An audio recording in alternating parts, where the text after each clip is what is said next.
મારું નામ નિધિ સિંહ છે. જે આજે કલેક્ટર આવે તો શાના માટે અમે એક વિક્રમ સર્જ્યો છે, જેને કહેવાય કે વર્લ્ડ રેકોર્ડ. એ વર્લ્ડ રેકોર્ડ વોટિંગ અવેરનેસ માટે હતો. એને માટે આજે અમે કલેક્ટરશ્રીને આવેદન આપવા માટે આવ્યા હતા અને લગભગ 8,200 થી વધારે વિદ્યાર્થીઓએ એમાં ભાગ લીધો હતો, નાના ભૂલકાઓએ.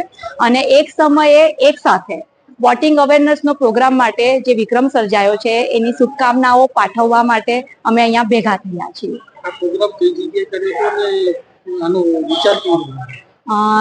આ પ્રોગ્રામ અમે બધી સ્કૂલોમાં કર્યો હતો અને જેવું કે તમને ખબર જ હશે કે જે પ્રથમ ચરણનું વોટિંગ થયું, તો પ્રથમ ચરણના વોટિંગમાં આપણા જેવું કે રાજસ્થાન છે, ઉત્તરાખંડ છે, કે તમારી વાત કરો કે બિહાર છે, એમાં ખૂબ જ ઓછું મતદાન થયું. જે વોટ પ્રતિશત હતો તે 2019ની કમ્પેરમાં ખૂબ જ ઓછો રહ્યો છે.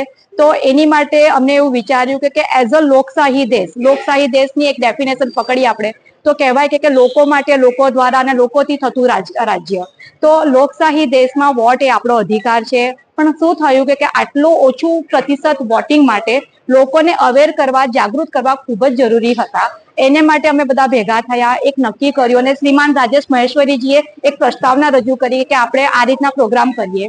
તો અમે બધાએ એક સાથે બધી પ્રી સ્કૂલ, લગભગ 100+ pre school, Surat pre school એસોસિએશનનો પાર્ટ છે, તેમાં બધા ભેગા થયા. એમને નક્કી કર્યું એક નિર્ધારિત સમયે, એક નિર્ધારિત દિવસે અમે નક્કી કરેલો પ્રોગ્રામ અમે કર્યો અને આમાં નાના બાળકોને પણ ઇન્વોલ્વ કરવામાં આવ્યા. નાના બાળકોને ઇન્વોલ્વ એ માટે કરવામાં આવ્યા કારણ કે એ આવતીકાલનું ભવિષ્ય છે.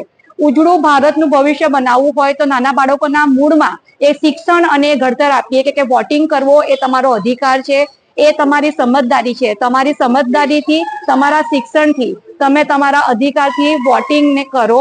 તમે તમારી સમજથી સારા અને શિક્ષિત જેટલા પણ આપણા નેતા છે તેને ચૂનો, કારણ કે ભારત એ ડેમોક્રેટિક કન્ટ્રીમાં નંબર 1 છે. તો આપણે આપણો એ અધિકાર કશે ભૂલી ગયા છે. આજે શું છે, લોકો રજાની જેવું, અમારા જે યંગ પેરેન્ટ્સ છે તે વિચારે છે કે આ એક પબ્લિક હોલિડે છે, તો પબ્લિક હોલિડે નથી. આ આપણો અધિકાર છે.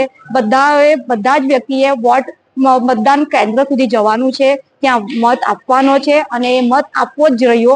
એને માટે અમે બાળકોને, એના પેરેન્ટ્સને અને સ્કૂલ તરફથી લગભગ 100+ સ્કૂલ અને 8,200 થી વધારે સ્ટુડન્ટ અમે બધાએ પ્રોગ્રામ રજૂ કર્યો છે. અને આ ફક્ત જિલ્લામાં તે મર્યાદિત નથી, શહેર માટે મર્યાદિત નથી, રાજ્ય માટે પણ મર્યાદિત નથી અને દેશ માટે પણ મર્યાદિત નથી. આ સમગ્ર વિશ્વને અમે એક સંદેશો આપી રહ્યા છીએ કે જે પણ કન્ટ્રીમાં ડેમોક્રેટિક કન્ટ્રી છે, લોકશાહી કન્ટ્રી છે, તેના દરેક નાગરિકની ફરજ છે તમે તમારી સરકારને પસંદ કરો અને તમે બધા ઘરમાંથી બહાર નીકળીને વોટ આપો.